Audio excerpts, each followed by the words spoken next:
ఇదే RTV app వార్తల్ని క్షణాల్లో చదివే అవకాశం ఉంటుంది. ఒక న్యూస్ పేపర్, ఒక టెలివిజన్ ఛానల్ మీ చేతుల్లో ఎప్పుడూ ఉంటాయి. ఈరోజు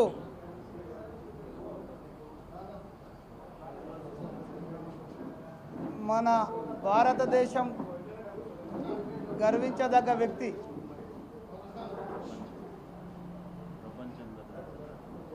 ప్రపంచం మొత్తం ఆదర్శంగా శాంతి కాముకుడిగా గుర్తించినటువంటి మన బాపూజీ మహాత్మా గాంధీ యొక్క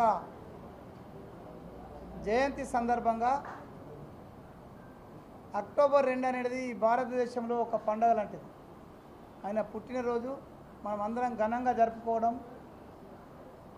బాపూజీకి ఘన నివాళులు అర్పించడం ఈ దేశంలో కొనసాగుతూ వస్తుంది. అందులో భాగంగా ఇవాళ జిల్లా కాంగ్రెస్ పార్టీ కార్యాలయంలో గాంధీజీ 155వ జయంతి సందర్భంగా ఏర్పాటు చేసినటువంటి ఈ కార్యక్రమంలో నాతో పాటు నగర కాంగ్రెస్ అధ్యక్షుడు, అదేవిధంగా ఇక ఒక్కొక్క పేర్లు అంటే ఎక్కువ టైం అయితే ఇక్కడ ఉన్నటువంటి అందరికీ, వేదిక మీద ఉన్నటువంటి ప్రతి ఒక్కరికి, హాజరైన ప్రతి ఒక్కరికి కూడా స్వాగతం పలుకుతూ, ముఖ్యంగా ఈ దేశంలో గత 10 సంవత్సరాలుగా ప్రపంచం గుర్తించినటువంటి వ్యక్తుల్లో గాంధీ గారే మొట్టమొదటి వారు.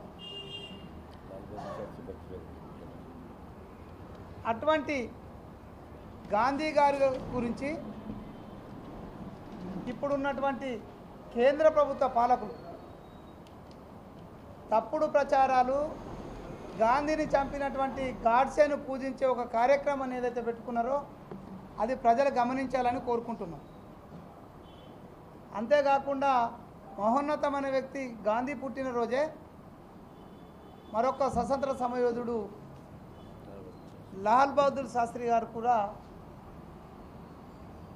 మన దేశ ప్రధాని లాల్ బహదూర్ శాస్త్రి గారి జయంతి కూడా ఇదే రోజు.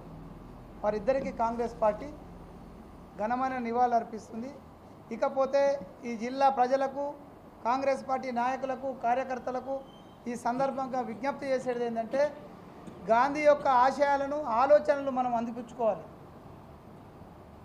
గాంధీ గారు ఇచ్చినటువంటి పిలుపు గ్రామ స్వరాజ్యం అభివృద్ధిలో ఉన్నప్పుడే ఈ దేశం బాగుంటుందని ఏదైతే ఒక పిలుపునిచ్చిండ్రో, ఈ గ్రామ స్వరాజ్యాన్ని బలోపేతం చేయడానికి అనే ఆశయాలను అందిపుచ్చుకున్న వ్యక్తులలో స్వర్గీయ రాజీవ్ గాంధీ గారు కూడా ఈ దేశంలో గాంధీ గారి ఆలోచనలను విస్తృతంగా గ్రామాల్లోకి తీసుకెళ్ళినటువంటి వ్యక్తి. కాబట్టి వారిద్దరు చెప్పినటువంటి మనమందరం ఆచరిస్తూ గాంధీ గారి మీద చేస్తున్నటువంటి దుష్ప్రచారాన్ని, గాంధీ గారిని తక్కువ చేసి చూపే ప్రయత్నం చేస్తున్నటువంటి బీజేపీ నాయకత్వాన్ని మనం ఎక్కడికక్కడ ప్రశ్నించకపోతే ఈ దేశంలో స్వతంత్ర పోరాటంలో త్యాగదనులు చేసినటువంటి త్యాగాలు మరుగున పడిపోయే అవకాశం ఉంటుంది. కాబట్టి గాంధీజీ వారసులుగా మనమందరం కూడా ఆయన ఆలోచనలతో పాటు ఆయన త్యాగాన్ని కూడా ప్రజలకు వివరించాల్సిన అవసరం ఉందని ఈ సందర్భంగా తెలియజేస్తూ, మరొక్కసారి జిల్లా కాంగ్రెస్ పార్టీ పక్షాన గాంధీజీ గారికి, లాల్ బహదూర్ శాస్త్రి గారికి జన్మదిన సందర్భంగా ఘనంగా నివాళులు అర్పిస్తున్నాం. మరిన్ని వీడియోస్ కోసం ఛానల్ ని సబ్స్క్రైబ్ చేయండి. లేటెస్ట్ అప్డేట్స్ కోసం వాట్సాప్ ఛానల్ ని ఫాలో చేయండి. అండ్ లింక్ డిస్క్రిప్షన్ లో ఉంది.